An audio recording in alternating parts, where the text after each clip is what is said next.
Hi, I'm Kevin Mitnick, formerly a black hat hacker and the most wanted hacker in the world.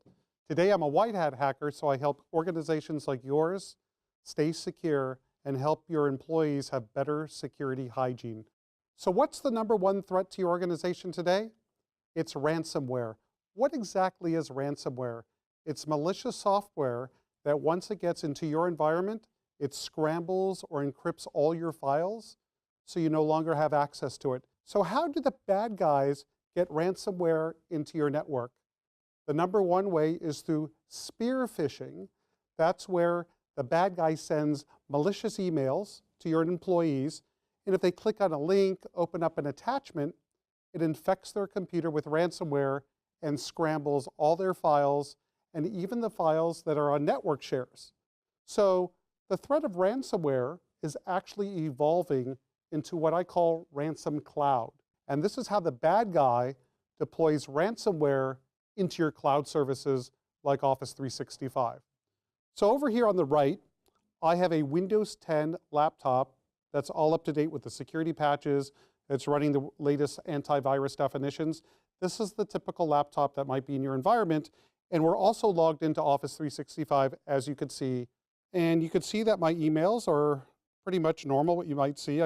I'll go through a couple of them and we could actually read those emails.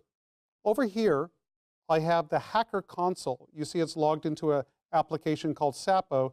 This is the attacker in the cloud. And the attacker is going to be able to send a spear phishing attack to the victim, which is over here. And once the victim falls for the spear phishing attack, you'll see what the attacker could do with their cloud-based email. So what are we going to do for the pretext, the con, the phish? Is we're going to pretend to be a division of Microsoft that's deploying a new product called Anti-Spam Pro. Anti-Spam Pro will be a product that helps eliminate spam on their Office 365 account. So let me show you how it works. So we're going to pretend to be support at antispampro.com. We're going to be Anti-Spam Pro as the company name. The victim is going to be me. I'm going to type in my name as well. Right now that's been set. I'll zoom in a little bit so you can see this. And then I'm going to click Create. And what Create does, it will send the spear phishing attack. Pay attention to the upper right-hand portion of the screen. I'm going to click Create. You'll see up here that it should say Sent in a moment. There it goes. It says the email has successfully been sent. That's the attacker sending the spear phishing email to my account over here. And as you can see, I just received an email from Anti-Spam Pro. Let's take a look and see what it says. So I'm going to be the victim here. I'm going to double click the email. It's going to have the Microsoft branding in it, as you can see.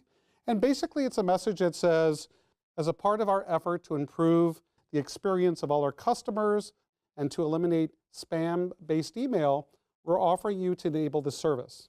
And if you want the product, the only thing you have to do to enable it is click the following link in the email.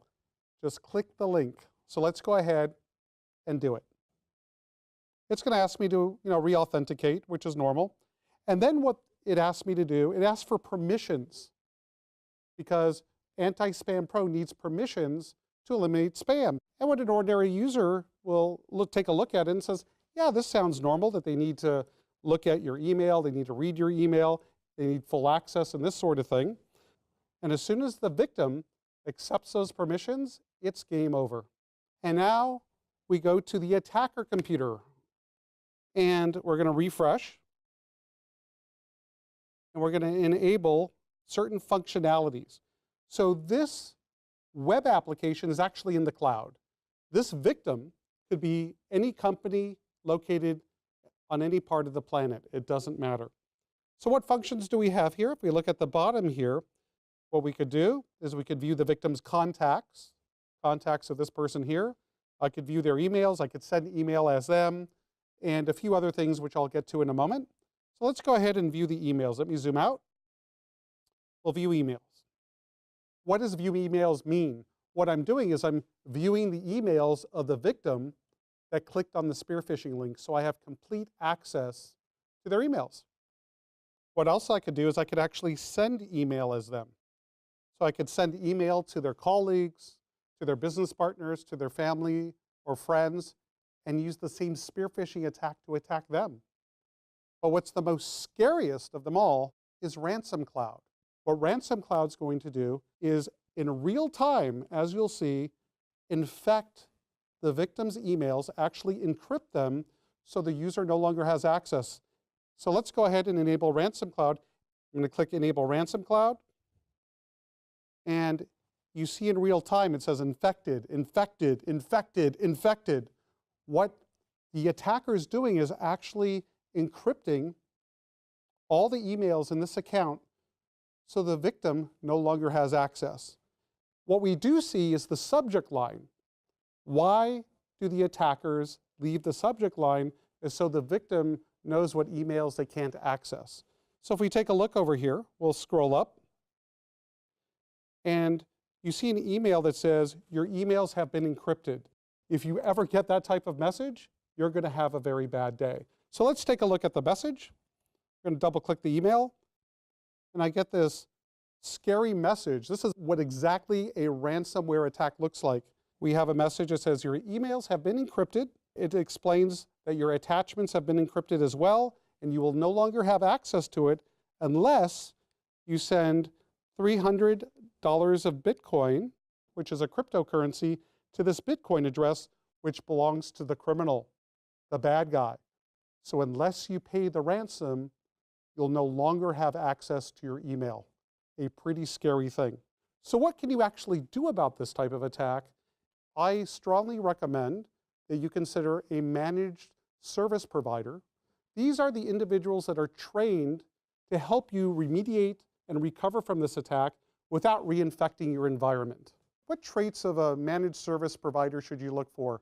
Well, one, that could make it a priority to educate your employees not to fall for phishing attacks. Phishing attacks are the #1 way an attacker is going to deploy Ransomcloud into your environment.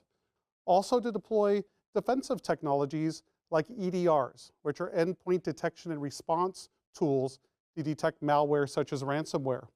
So these tools that are like antivirus software could hopefully stop the ransomware in its tracks even though the victim clicked on it. Your MSP should have really good support. So if you ever have a problem, they'll come by your side and help you recover. And most importantly, you want a managed service provider that could help you back up your information locally or in the cloud. And of course, you should consider using a SaaS protection service to, again, protect your organization from this type of threat. So there you go. Stay safe out there. And remember, you have to protect yourself against these types of attacks because they can have a substantial effect on your business.